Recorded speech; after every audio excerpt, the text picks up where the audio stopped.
Most modern road bikes have between 20 and 22 gears, and changing gear can be as intuitive as pedaling, but are you doing it right? Welcome to GCN's How to Change Gear Like a Pro.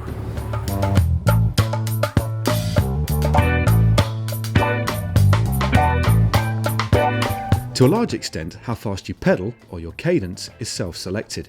There is an optimum range, however, of between 70 to 100 revolutions per minute. Gear changes should be made to keep yourself in this range whilst maintaining your desired effort level.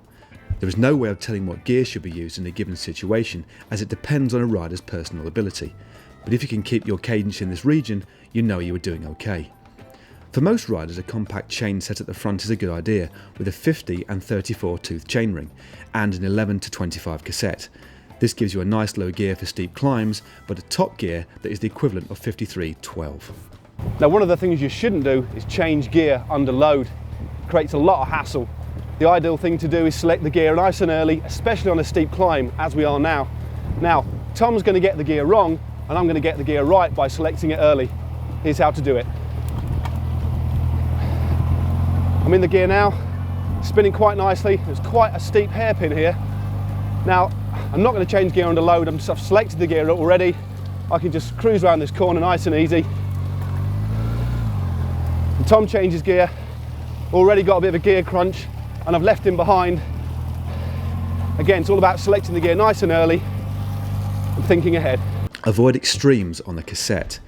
Now, when choosing your gears, you should avoid using the smallest chainring and sprocket at the same time, and conversely the big chainring and big sprocket. It can be done, but it puts the chain and the derailleur under a lot of stress.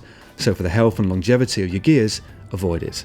Another thing you need to get right, especially in a race situation, is changing from the big ring onto the little ring, basically on a very, very quick approach to a steep climb. A good example would be in the Tour of Flanders when they're riding at 50-60 kilometers an hour before the Muur de Grammont. Timing is essential. You don't want to get caught out on the big ring on the steepest part of the climb.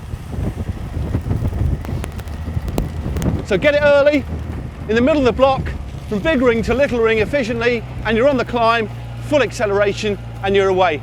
Keep your gears clean. Now, one of the best things you can do for your gears, and probably the most pro, is to keep them clean. Now, this doesn't mean you have to get a toothbrush out after every single ride and scrub, but buy some degreaser and use it every time any black residue builds up. It looks pro to have shiny gears, and best of all, it makes them work much better and also last a lot longer. Big rings are cool up to a point. While we're talking about being pro, yes, it looks cool to be in your big ring, but pros also use really small gears to save their legs. If you're the kind of person that loves to grind their big ring all day, have a think about using your little ring and actually looking pro. The limit screws are normally there just to stop the chain dropping off the end of the cassette and getting wedged into the frame or between the cassette and the spokes, but there's also sufficient adjustment to force the mech up a couple of sprockets.